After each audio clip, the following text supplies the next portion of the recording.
So it says it's still setting up, but I believe we're live. Thank you.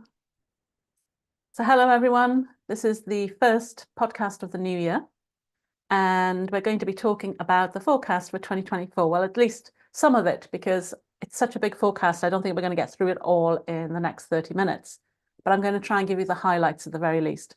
I think I might have to do more as a separate video to help you guys kind of understand the depths of what we're going to be talking about. So let me just make sure that we've got the live chat on YouTube. So say hello if you're joining us and let me know where you're from and if this is your first time listening to me. I know I wasn't very good at notifying everybody when I was going to go live, so some of you might be watching this on replay, so welcome anyway. And the aim today is to try and give you a flavour of what 2024 is holding. And I want to be a little bit different from what I've been hearing everybody else saying, because I'm literally seeing it's either going to be a very good year or a very bad year. And I keep looking at the different readings of people I trust, and everybody's kind of like sitting on either side of this fence. And that's quite interesting, because for me, the main frequency of 2024 is unity consciousness. And that involves taking polar opposites and integrating them. So I'm going to try and sit in the middle today and give you that introduction to the energy of 2024. But first, I just wanted to say that we've just come from a Cancer full moon over Christmas, and that energy was quite significant to what to expect in 2024 as well. So I can't see any chats on YouTube at the moment. Oh, there it is. Okay, so cool. So welcome to everybody that's on Zoom with me, and welcome to everybody that's on YouTube with me. And do ask questions, and I'll try and explain the best I can. So 2024, like I said, is a real mixture of energies. I feel trepidation when I tune into it, but I also feel hope. And it's this real kind of mixed, 1 minute it feels really hopeful, then it doesn't feel so good. But the important thing to start off this conversation with is that we're not really fully into the energy of 2024 quite yet. I was getting a sense that the new year energy, that new start, that new beginning energy that we want to tune into is shifting. It's going to be more around the lunar new year, which is in February the 10th. And right now, the energy that we're in is almost like a waiting room. It feels like this corridor that we're walking through is the transition between what the energies of last year were and this year. Now, given the calendar is man-made and time's not linear anyway, then I think I want people to stop thinking about New Year being January 1st. And if you don't feel like making resolutions or coming up with new goals, don't. Because each of us now is going to have multiple new beginnings in a year, not just one. There's a very strong Phoenix energy that's, well, not even Phoenix, has gone to a supernova. And it's that ability to break things down, to burn things away, rise up again, and then burn it all away again quite quickly. So rather than it just being a yearly cycle, this is going to happen in a lot more quicker time frame. So we're going to find that perhaps tuning into your own natural rhythms is going to suit you better than trying to follow the calendar.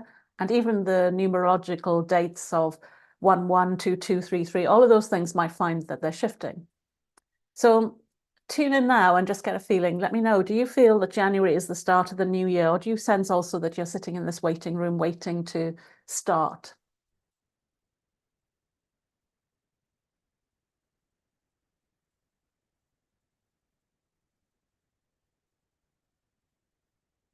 I'm just checking in. Yeah, people are saying waiting room, definitely not the new year.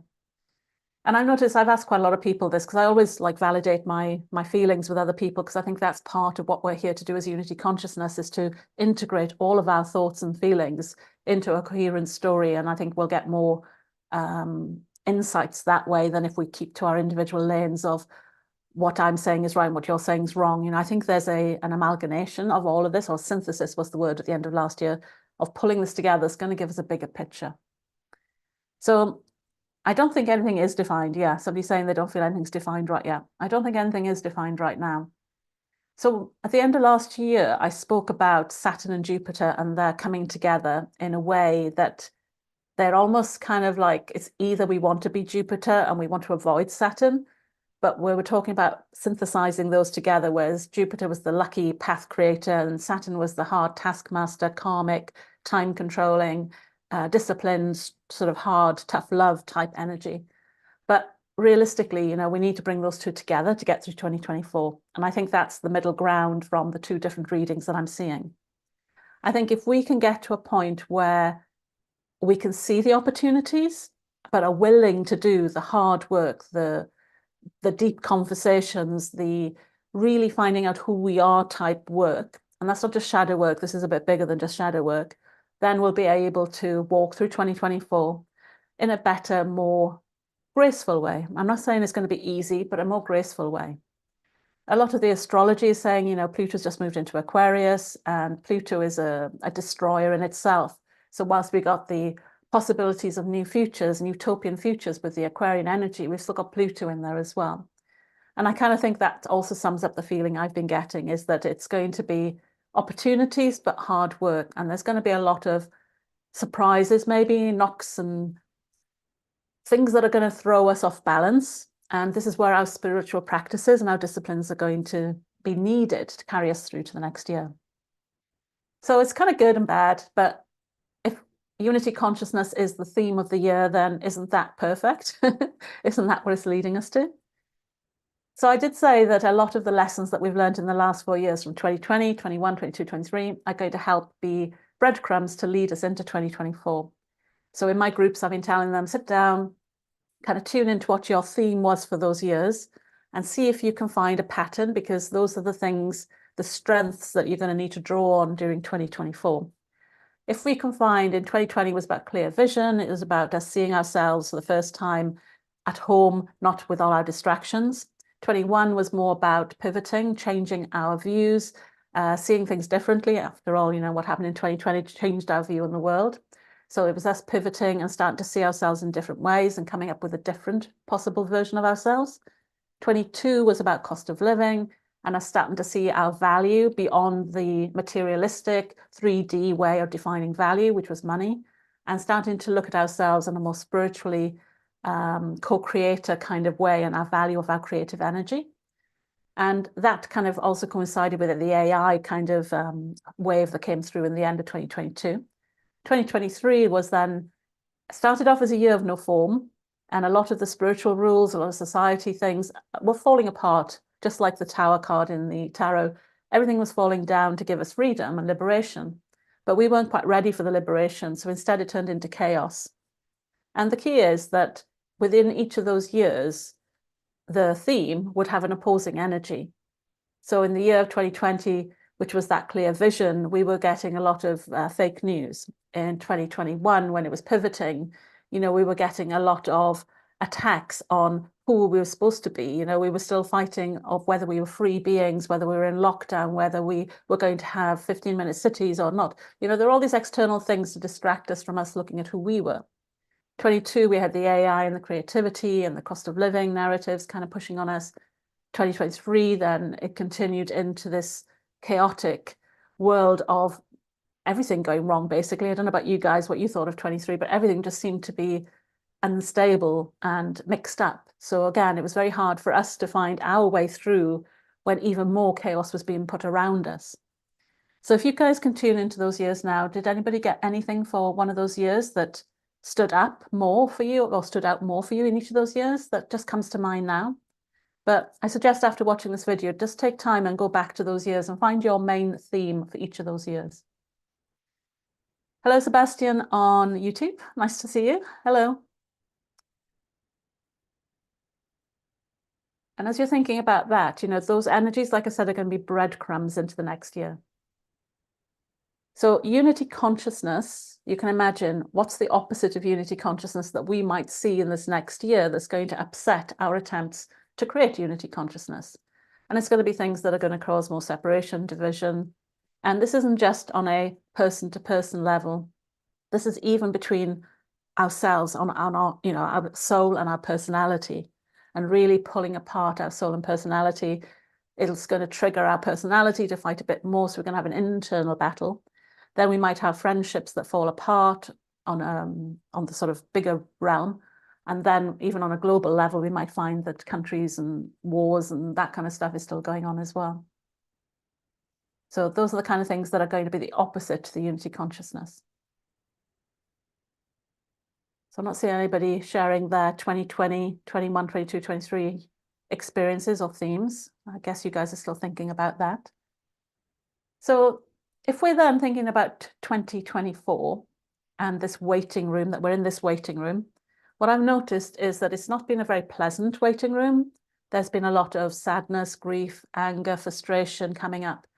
And all these feelings are kind of coming up because before Christmas, some of us did some work where we kind of released the woes of the world and said, look, we're not big people now. It's time we took responsibility for our own woes and not try to dump them on the earth, on other beings, on asking for help to be rescued.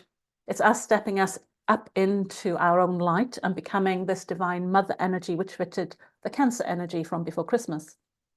So this is about us really recognizing that we are the divine and that we have the power over our own lives, that we can create the energy we want in our lives, we can create the home we want to create, we can basically, everything that we need is inside us, and we just need to learn how to use those tools more effectively and not feel so much like a victim. So that's really us stepping up out of the what's happening to me type mindset into this, okay, I see what's happening, now what can I do about it? And then the next step up from that is not what can I do about it for myself, but how can I do this in a way that it can help the whole of humanity, hence the unity consciousness takes it one step further. So the way I described this was that 2024 is going to be a bit of a year like walking on quicksand. And that quicksand is going to be like you think you're going to walk into something that's known and solid, and it's just going to fall away. And you're going to step into something that's really scary or maybe out of your comfort zone, and you don't want to go there really, but you step there and you find it's really solid. So this is going to kind of start altering your paradigm and your worldview and thinking, this is a bit odd. You know, the things I thought were secure are not, and the things that are not secure are turning out to be actually more fun and actually more aligned with me. And the way it feels right now is it's almost like we've been stuck in one of these sinkholes in the quicksand. And that's quite tight and contracting, and it's been squashing us. And all of everything we've been doing up till now has just been keeping our head above the quicksand. So anything we've been releasing is stopping us sinking. Anything that we've been trying not to resist, because, you know, in quicksand, the more you resist and fight, the more quickly you sink. All of those techniques have just been holding us up. But now I'm going to ask you guys to think, how can I go beyond that? So we've done the releasing, we've done the non-resistance, we've done some of the looking at us, but how can we lift ourselves out of the quicksand? And this is where the message came through as we need to bring our light on board. We need to brighten our light, our soul light, even more than we've done before. And as I was tuning into that, I could kind of see the sand was starting to turn into glass, almost crystallizing as our light got hotter and brighter. The sand started turning into glass, which it could be tektites, you know, when meteors hit sand, it turns into tektites, obsidians from volcano, all of those kind of reactions to heat and sand. And that would kind of create a staircase for us to climb out. And that kind of takes us back to that crystalline energy we were talking about again before Christmas.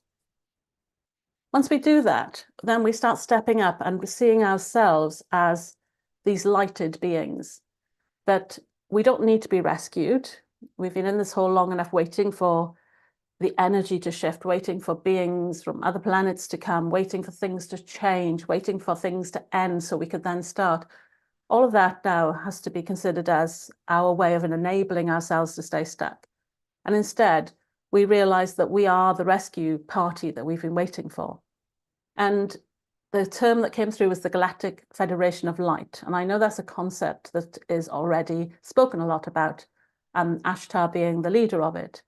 But often when I hear people talk to these kind of federations, we ask them, we petition them to help us. We ask them what's going on the planet. Can they help us sort of move things along? And what I felt was as we turn this light up inside us, what's basically happening is we are the Federation of Light. We are the ground crew. We are here on the planet to become and remember that that role is within us. And when we go back and talk to these beings and these federations and these councils, we're not going there as these kind of tiny little humans. We're going there as powerful beings in our own right. Because after all, we were the ones brave enough to come here and explore this planet, to explore the soul's experience in human form, to have that experience of soul and physicality and emotional turmoil put together to see how we could fine-tune this machine of the human experience to integrate heaven on earth. So if we step into that role more, then we see that we're actually going up now to the galactic tables in a way that is more as peers or as collaborators. And again, this is that above and below unification. So we don't see ourselves as us and them. We actually now see us all working together, that we came here as part of that. We might not remember our cosmic purpose in the great plan of the divine plan, but we did come here with one.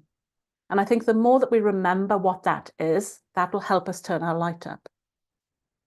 So how does that sound to you guys? Do you see the difference between stepping up into that light rather than just doing survival techniques of staying in the hole? Because it is a complete pivot of view. It's really stopping to look and say, oh, well, how can I survive in this hole, to how can I co-create? And that's going again from pain pushing to vision pulling, which has been kind of the theme over all the years. How do we shift from that pain pushing to vision pulling? And we have to, like the podcast that I've been doing all of last year was all about turning up that creativity so we could start creating these visions. Well, now 2024 is saying, right, come on, take action on this now. Let's start doing things. And whilst you might not know what exactly to do, the more you turn up your light, the more you remove the things that are around you that don't align with that feeling of this galactic light, of us connecting to this bigger version of us. You know, I think the question I've been asking people is, whatever's going on right now in your life, whatever's causing grief in your life right now, whatever's been coming up while we're in this waiting room, these are the breadcrumbs to help you get out of this quicksand. Now, you could look at it and think, oh, I've got this to release, or I've got that bad habit that I've been doing, or that person's been like taking up my time, but I haven't found a way. Stop that now and just say, okay, if I was the divine cosmic mother and I looked down on humanity and people like me suffering with this particular issue, what would I like to create on the planet for all of those people? And if you ask yourself that question, what you're doing is you're taking yourself up like from the wood, from the trees, you know, you're taking yourself up to a higher perspective and looking at your problem with a little less of the emotional triggers, but starting to see it on a wider pattern across the planet. Then you're more likely to come up with that feeling of expansive thought than just trying to solve the problems in the quicksand. So Charles is asking, define survival. Survival tends to be focused on keeping safe, firefighting, trying is one of the words of survival. And what we want to try and go from there is into a more vision where we can say, okay, I have this vision to achieve, and there will be challenges, but I'm going to go and do it anyway, and taking that more adventurous, taking risks, willing to try new things, willing to put up your boundaries, willing to say yes and no to the right and wrong things. So it's a slightly different approach to just trying to keep safe. And as I said, when we were in the quicksand, it was a very much of a trying to keep our head above water approach to life, which is kind of safety. Because some of us are not so lucky for sure, and we're not in safe environments, but then there are others who are in safe environments. And it feels like it's our responsibility to make change while we can in those safe environments, to start being that catalyst for change. And unity consciousness starts within. You know, we have to first start with integrating our personality and soul. Then we have to find ways to live with our family and friends who we either agree with or disagree with, but that's still a unity consciousness. We have to find ways for critical thinking to be able to unify opposing thoughts and come up with something coherent in the center. And once we start doing all of this, we're starting to drip feed unity consciousness energy onto the planet, just by us doing that. And when we start that within us, other people will resonate with what we're doing, and they will start the same process. So, you know, unity consciousness seems like a huge issue, but if we don't start it with us and in our small communities, then we'll never get any progress on this at all. So starting locally and moving out is the way to go on that. So survival, hopefully that gives you a better understanding of what that means. So thanks. Marta's saying she loves the idea of glassifying the sand around us. Yeah, because once you come out of that sinkhole and start walking across the desert with your light on, basically every footstep you put on the sand is going to turn into a glass stepping stone.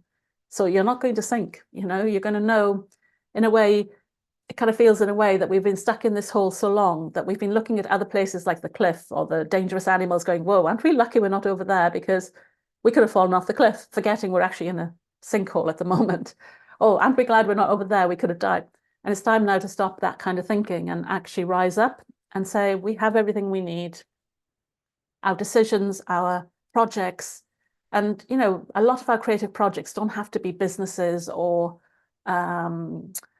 things that we're building. A creative project could just simply be to have a better family environment, to have a better home, to have a better work experience, to have more resources to do something. You know, all of these are projects just the same, and it's the same approach to all of this. Now, we're coming up to almost the end, so I've hopefully given you most of the things. So I'll give you a few pointers that we're going to need to manage during 2024. So we're going to need to pivot. We're going to have to get really good at pivoting. If you've spent 3 weeks on a project and suddenly doesn't align, then we're going to have to learn to drop it, break it apart, take what's good, leave what doesn't. So that's going to be a powerful skill if you can learn that. We're going to have to be prepared for change. So no more fear of change. We have to find our own unique way of overcoming any fear we used to have about change, because change is where we are now. This is going to be the next at least 10 years. Everything's going to keep changing. And if we want to keep up with it, we have to get over our fear of change. We're going to have to consider things from a soul aligned perspective, because when we get soul aligned, we feel from our heart what's aligned and what's not.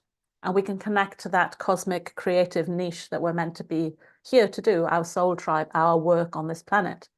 And it's bigger than a purpose. Sometimes purpose has been a bit too much personality orientated.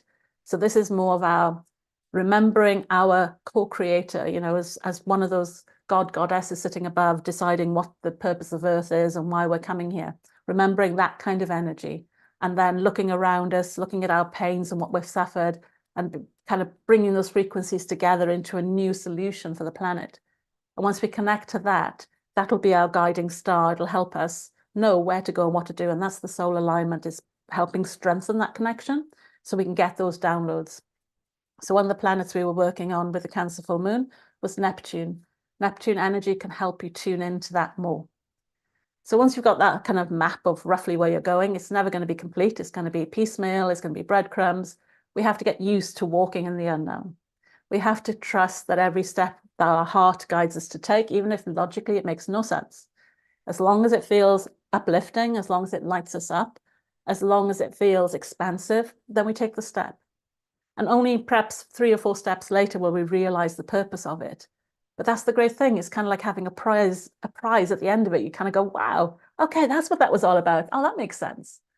And instead of sitting down and trying to plan and control and be perfect and trying to work out what risks to avoid, you know, diving into life, stepping into that energy of living, stepping onto the planet, recognizing we're here for a bigger purpose than we could realize. And really, you know, if it all fails, if we don't create what we're going to create, I think I'd rather try than sit down and give up. And, you know, the energies are kind of really forcing us to give up in that quicksand and give in.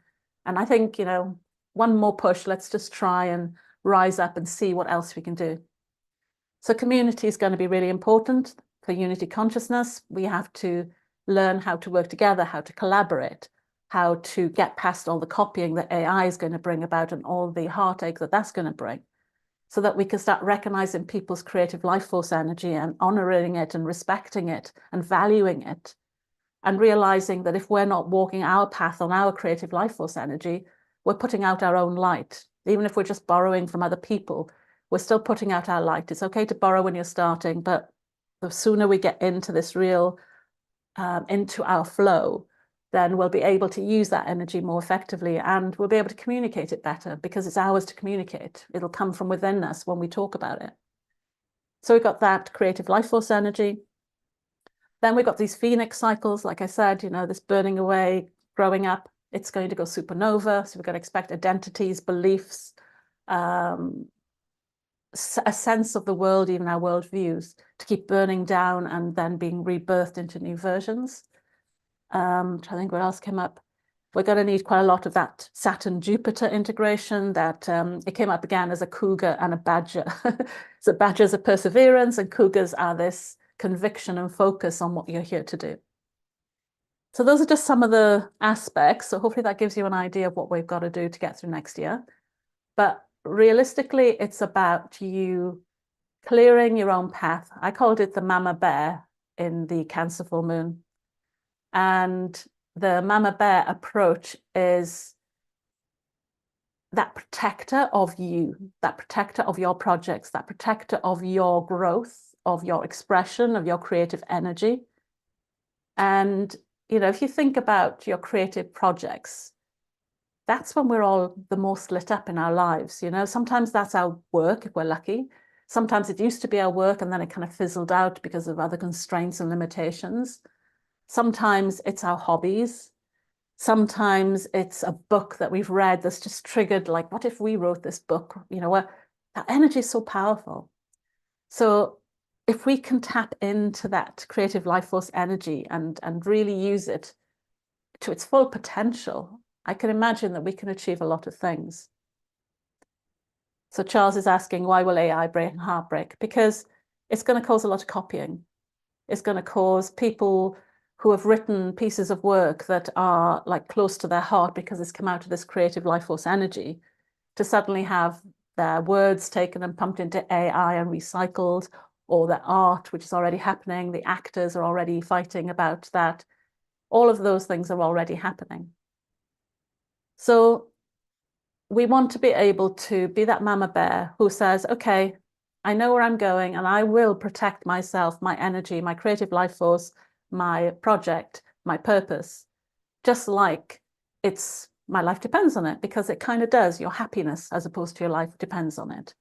And when you can become that mama bear, noticing more in detail who's taking your energy away, who's giving you energy, what project is dragging you down and what's not, and really becoming quite disciplined in making those really hard decisions and having those hard conversations with people to maintain that frequency and keep your vibe high, and this narrative more like this galactic federation of light concept, then you'll find you'll get through this year more easily, because playing small is getting harder.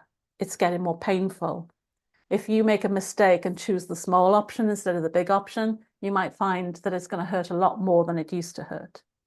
So that emotional kind of nudge is there to keep pushing you back to playing bigger and starting to live the life you've always wanted. But, you know, there are so many ways that we don't, that there's quite a lot of learning to do, but that's okay. That's what we're here for. Nobody's got it sorted. It's not perfect. You can see the things that are coming up in this waiting room of January. Use them as breadcrumbs to help you find out what next, and literally take one step at a time, because that's the only way we get through all of this, is one baby step at a time. So hopefully that has given you some insights. So thank you. I've got some great definition and description from Daughter of Lilith. I hope that's okay to call your name that way. And Charles, hopefully that answered your AI heartbreak, because our creative life force energy is way more important than we realize. And it really does hurt when somebody copies your ideas or takes them and uses them in a different way. It really hurts. And I don't think that's by accident. So Jenny says she's feeling the last one right now, but I don't know when she typed that. So I don't know what the last one was. And this has given some strength. Yeah. I think the strength is going to come from us becoming our own mama bear and really starting to pay more attention to what's around us, and yeah, just really focus on what we want to create and what we have to do that. And it's not about doing it on your own. Like I said, you know, if you need help to do something, then find somebody to help you.